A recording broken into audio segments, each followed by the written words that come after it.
everyone, and welcome to Channel 18 TV News. I'm Don Julian. In the news, Sulphur Springs police are investigating a report of an early Wednesday morning robbery at a Lee Street apartment. No one was hurt, but a weapon was displayed and property stolen, according to Sulphur Springs Police Detective Sergeant Jason Renault. Just before 3 a.m. Wednesday, two men allegedly kicked in the door of a storage building located behind a house in the 600 block of Lee Street that contained an apartment inside of it. Two people were sleeping inside when the door was kicked in. The two intruders entered, displayed a firearm, stole property, and left, according to Sergeant Renault. The investigation is in the early stages, and the only suspect description available late Wednesday morning was that they were Hispanic males. Part of the Memorial Day ceremonies Monday morning at 8 on Celebration Plaza in Sulphur Springs will be a tribute to fallen soldiers symbolized by a riderless horse. The riderless horse will be portrayed by Big Sarge, who is owned by Melissa Harris. Everyone is invited to attend to honor those who gave their all for freedom. Not many days until the Ms. Hopkins County Senior Classic Pageant set for June 1st at 6 p.m. at the Civic Center Ballroom, and the admission is free. Please come. Today we're going to meet one of our contestants, Majel Reddick. I was named after a Sioux Indian lady. I'm not Sioux, but a friend of our family's. And that Sioux Indian name means wood dove. Wood dove, how pretty. Thank you. Speaking of Indian, I know that you have some strong connections with Oklahoma and places up in there. You are from there, right? Yes, I'm a native Oklahoman, and I didn't move to Texas until after I got married, and I still feel my Oklahoma roots all the time, even though when you're in Texas, everybody tries to make you feel your Texas roots, but I still feel some Oklahoma roots. We're just a bunch of braggers here. But I love Texas, too. I do, too, and I am a native Texan, but tell us where you're actually from. I'm from a little bitty town on the Cimarron River, Ripley, Oklahoma, and the bridge across the Cimarron River was a place that teenagers and kids used to like to walk down to. There was a big hill, and then you crossed the bridge, and then you came back across the bridge, and you didn't tell your mother, but somebody did. That's how big the town was. Everybody knew everybody. Everybody did. Yes, and going to various places in Oklahoma myself, I've crossed the Cimarron River. And there's a beautiful instrumental tune by Bob Wills called Cimarron. Yes. Oh, that puts me in mind of probably the territory where you are from up there in Oklahoma. Well, we're glad you're in Sulphur Springs and have been here with your husband, Roger, for several years. Yes, we've been here 18 years. Okay. And you, tell me about your career. What have you done in your life as far as career? I spent the first 40 years of my career in business, and I worked for the Veterinary College at Oklahoma State University, and that was a wonderful job. I learned so much. And then I had a long-term career at Grace Petroleum in Oklahoma City and was there until W.R. Grace and Company sold that business. Okay. And then shortly after that, I stayed in Oklahoma to sell our house, and Roger got a job in Dallas, and when I sold the house, I moved to Dallas. So we spent almost 10 years in Dallas, and I was awfully glad to get out of the traffic. So you like the small town feel of Yes, Sulphur Springs. I do. And you entered the pageant first a few years ago? Yes, the first time it was because of encouragement from a couple of gals in my church, and Karen, she's always encouraging people. And I think Karen Weatherman does a stupendous job on that pageant. But I joined it just for kind of a fun time, and it was fun. And it was, with all those contestants and all those women about the same stage in life, it was like a sisterhood. And it was a really good experience, besides all the talent and things that the audience got to see.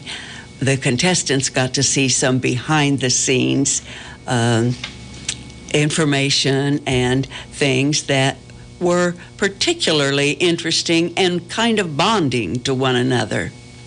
I agree, and that's the feel that I get from attending the tea, which precedes the pageant. Yes. One day before, I think it's May 31st for the tea. Yes. And followed by a rehearsal that same afternoon. Yes.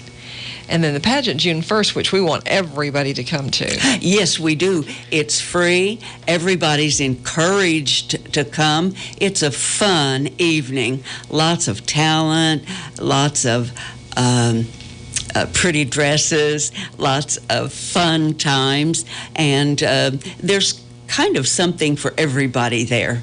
This is true, and it really is basically the theme of the Ms. Hopkins County Senior Pageant is to celebrate the changing image of aging. Right, and I believe it's from women 50 years old and up. 60 and up. And you'll see them in all age ranges up into the 90s, and it's wonderful to hear about those women that have gone before you and have the experience that you don't have, and in your 70s you don't know the things that the ladies in their 80s know, and so forth, and it's interesting. That's a good reflection that this is a continuing learning experience as we go along. Now, you might think that every lady 60 and older is, well, possibly a grandmother, but a grandmotherly type who stays at home and has closed off her career or whatever it was. But nay, I would say. Not so, is it? You know, I was never so shocked last year when cute little Mary Ivy was sitting here interviewing before the pageant. And I said, what do you like to do? Well, we whitewater raft, we do hang gliding. And what? Yes. Yes. That and more. Go-getters. Yes. Now, I happen to know that you, Major, love to write. You love to read, and you love to write. Yes, I do. I have 2 books that have been published, and in fact, I might tell you the name of my second book is Whimsy, and there's a little shop downtown in Sulphur Springs, and the name of it is Whimsy, and it's a wonderful little shop, and they have my book on sale there. Good going. That's exactly where it belongs. And your first one is From the Porch. From the Porch, and that was a book about a house and all the different families and people who moved into and out of that house over the years, and it just was a little bit about each family, and it was, as in all my books, I guess this reflects on me, small town, rural, that kind of thing. I have read both your books, and I do love them. Whimsy is different from the Porch. Whimsy is about a little old lady, and people say that I wrote that about me, but I didn't. I wouldn't do that. The little old lady knows everybody in town, knows everything about everybody, and it's about her take on all of the goings-on and activities that occur in that little town of Kiowa Bend, Oklahoma. Which is a fictional place? It is. And just going back over my recollection of the book when I read it, it seems like this person is pretty sassy. Yes, Whimsy has a lot of sass, and she speaks her mind and occasionally stomps her foot. Okay. I love that. Well, do you have more books waiting to No, be I published? don't. I've worked on some short stories and some poetry, but those have been things just for my own gratification, not in any way to be published. But I do enjoy writing that. So writing for yourself, we could say self-help therapy, we could say pure enjoyment, but how does rhyming something help you? It's besides a hobby, it's being able to express some things that you might not express to people verbally, your friends or whatever. They might not know some of these things about you, and it's your own form of expression in any way that you want it to be. And that's one of the reasons I like poetry. It can be free verse or rhyming or haiku or anything, and it's just you. That's part of you, and I like that. Well, that's very, very encouraging for other writers. It's encouraging for ladies who might consider being in our pageant next year. We have 10 lovely contestants, and again, the pageant is June 1st. What will your talent be? I'm doing a skit. It's titled Man and Woman. Okay. Very intriguing title. We will have to be there to see and hear that. Yes, it's going to be wonderful, I'm sure. Our last little bit of time that we have, I want to ask, and each year I think contestants have to submit this, a philosophy of life. And by hearing this in the audience, we get an idea of who you are in the short time we're there with you. Well, my philosophy, and I have to sit down and think about this, but it is spread all the kindness that you can and then spread some more. And it's spread all the love that you can and continue spreading love. Pray all the prayers that you can continually. Thank the Lord for everything, every day, over and over again. And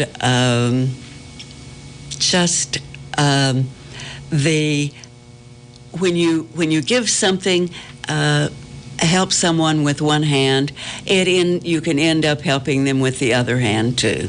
So I just think kindness and love and helpfulness, all those things help not only make us a better person, but they are things the world needs. You are so right about that, Majel. We always think that is some big project, that we are helping the world in a big project. But you know what? Just letting one other human being know that a kindly grandmother-type person has the power to give something so precious. That's right. Let us do it. It starts with one. Yeah. I love that. We will look forward to seeing you in the pageant June 1st. Thank you, Enola. Majel Reddick, a friend of mine as well as a contestant. In sports, for years, the Wildcat football camp was one of the last camps each summer. This year, it will be the first. It's coming up next week. Another change, this year's football camp will be taking place during the evening hours. More on Wildcat football camp from Wildcats football coach Greg Owens. It's our younger kid camp. It'll be kids entering 3rd grade through 7th grade. Late in August or July, it's not a really good turnout for us, so we're trying something just a little bit different, maybe advertising better, what have you, getting it out with the kids are just fresh off school, and maybe kind of before Pee Wee football is kind of kicking off and those kind of things. So just trying a different time of year for us. So it's next Tuesday, Wednesday, and Thursday, 6 to 8 p.m. So again, it's a change for the parents too, so maybe after work, all those kind of things. I'm sure there'll be other conflicts, but we're still here during in-service in the day, and so we just figured that in the evenings we'll come and we'll stay and we'll just work those kiddos out. So 6 to 8 p.m., it's $20. And entering 3rd through 7th grade, and we'll just do basic fundamentals and have fun with them and just take them through some things. So it'll be, see if it changes, see if our numbers change, and we're able to get some more kiddos there and just kind of work through that. I know soccer's had quite a bit of success with the evening camp where they have good turnout, so maybe it'll work for you too. Yeah, I mean, school's out, So, but again, like I said, teachers still going. It's the very first of the summer, so maybe we got our info out enough and everybody can see that. It's something of interest. We'll see what happens. And it's a non-padded camp. We just teach basic fundamentals, and everybody throws, everybody catches. We'll play some football games with them. We'll teach how to tackle a little bit, tackle a dummy, and do those kind of things, and just really have fun with them for a couple hours.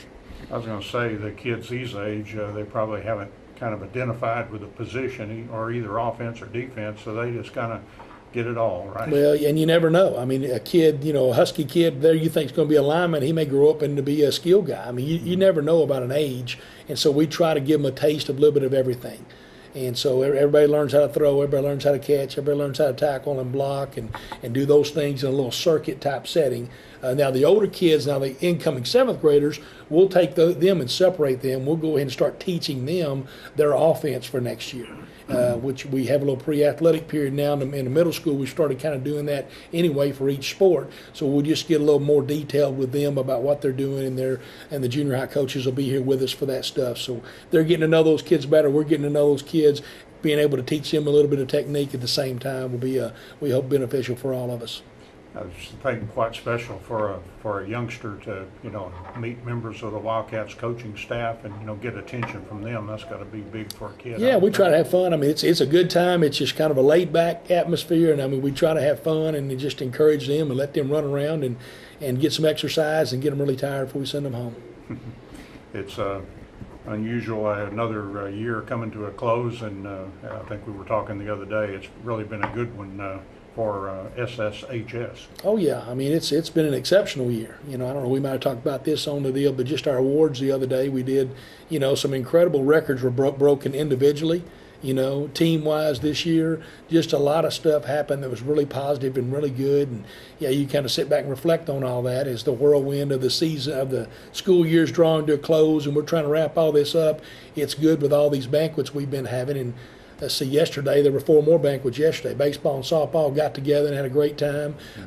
Boys and girls basketball had their banquets out at the country club, and they had a great time. So it was just a real positive event, remembering all the accolades and all the team success and all those things, and wishing our seniors the very best as they move on. That's Channel 18 TV News. I'm Don Julian. Thank you for watching, and so long, everybody.